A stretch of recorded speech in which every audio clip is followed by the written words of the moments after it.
Can $1.4 million still buy a house in Seattle or a nearby suburb in 2026? We're counting down 5 greater Seattle places that fit under that budget, from city neighborhoods to suburbs, building to the strongest pick. The frame here is simple. Stay under $1.4 million. Compare both Seattle proper and nearby suburbs, and pay attention to how much room is left before the ceiling. Walk Score puts every pick between 60 and 91, so none of these are purely isolated choices, but they do feel very different on the ground. At number 5, we start with the tightest fit. Number 5 is Redmond on the east side. Zillow's home value estimates from May 2026 put Redmond's median home price around $1,348,109, leaving roughly $52,000 below a $1.4 million budget. Walk Score rates Redmond at 86, and the ranking here is anchored near the Microsoft Visitor Center. That combination puts Redmond firmly in the conversation, but with the least financial breathing room of the 5. Redmond's appeal in this comparison is easy to understand. It is a major east side employment hub with a town center feel in parts of the city. Plus, access to trails, parks, and shopping around the core. The trade-off is that the median is already close to the budget line, so this is the pick where a buyer has to watch pricing most carefully. It also sits farther from central Seattle than the 2 in-city neighborhoods coming up, so the city versus suburb decision is more pronounced here. What keeps Redmond in the countdown is that it still clears the 1.4 million mark, while offering a very different setting from Seattle's older neighborhood grid. Around downtown Redmond, the street pattern, newer development, and east side job base give it a distinct rhythm. For someone comparing a Seattle address against a suburban center, Redmond represents the high-end edge of what still fits. It is not the roomiest option by price, but it proves the east side is not completely absent from the conversation. Number 4 is Magnolia. Inside Seattle, the median home price here is about $1,295,644, which leaves roughly $104,000 of headroom under $1.4 million. Its Walk Score is 60, the lowest of the 5, and the reference point here is Magnolia Boulevard. This is a Seattle neighborhood pick, but it behaves differently from denser city areas because of its geography and street layout. Magnolia sits on a peninsula-like bluff northwest of downtown, with views, winding residential streets, and access to major open spaces nearby. Discovery Park is the landmark many people associate with the area, and Magnolia Boulevard gives the neighborhood a scenic edge that feels distinct from Seattle's more gridded neighborhoods. The lower Walk Score reflects that layout.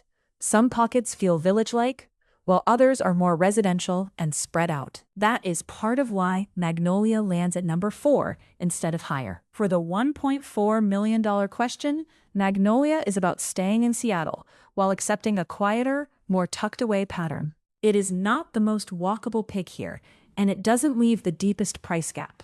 But compared with Redmond, it creates more than double the budget headroom while keeping a Seattle address. The result is a city option with space, topography, and a strong neighborhood identity, but with less everyday walkability than the top 3. Number 3 is Madrona, also in Seattle. The median home price is about $1,201,585, leaving roughly $198,000 below the $1.4 million ceiling. Its Walk Score is 91, tied for the highest score in the countdown. The core reference point is along 34th Avenue, which helps explain why Madrona feels more connected on foot than Magnolia. Madrona brings a classic in-city pattern: neighborhood businesses, residential blocks, tree-lined streets, and a location east of central Seattle. It is close to Lake Washington's western side, and the neighborhood's commercial spine gives it a recognizable center rather than just a collection of houses. The combination of price headroom and walkability is what moves it above Magnolia. You are still in Seattle, but the day-to-day structure is more compact. The main trade-off is that competition at this price level can come from multiple directions. Some shoppers are comparing Madrona with other Seattle neighborhoods, while others are looking at suburbs and measuring space, setting, and access differently. Madrona's strength is that it does not rely only on being in the city.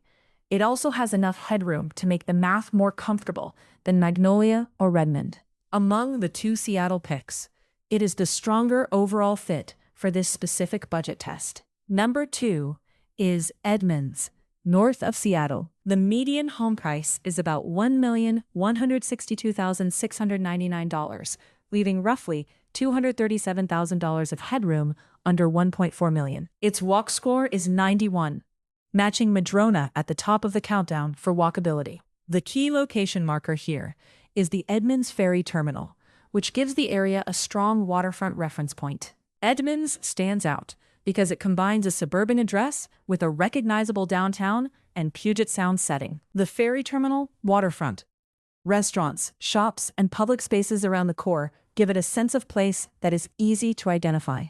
Compared with Redmond and Snoqualmie, it sits north rather than east, so the suburban trade-off has a different geography.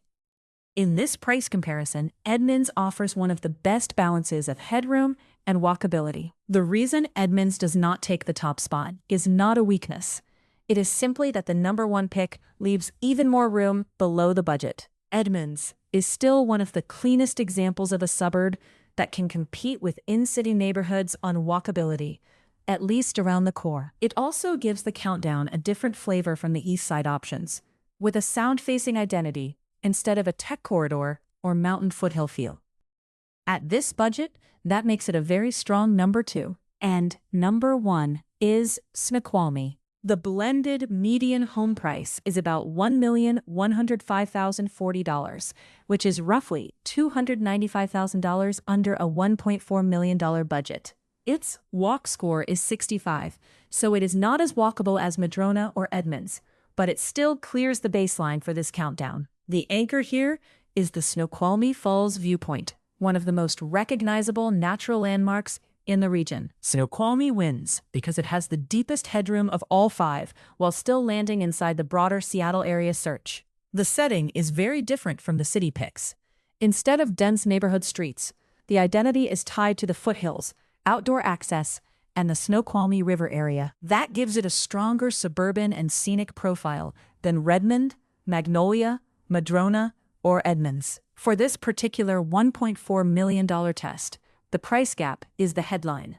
There are honest trade-offs. Snoqualmie means a longer trip back towards Seattle than the two in-city neighborhoods, and it will not match Edmonds or Madrona for walkability around a neighborhood core. But the budget math is the clearest in the countdown, with almost $300,000 of room under the ceiling. When the question is city or suburb, and the target is $1.4 million, Snoqualmie finishes first because it stretches the budget the furthest while keeping a distinct Greater Seattle setting. That is the countdown. Redmond, Magnolia, Madrona, Edmonds, and Snoqualmie. The big takeaway is that $1.4 million can still compare city blocks, waterfront edge neighborhoods, and trail-oriented suburbs across Greater Seattle. Every number in this video is sourced. Links are in the description. Which neighborhood would have made your top 5? If this helped, tap like, subscribe, and send me the next Seattle area housing topic you want covered.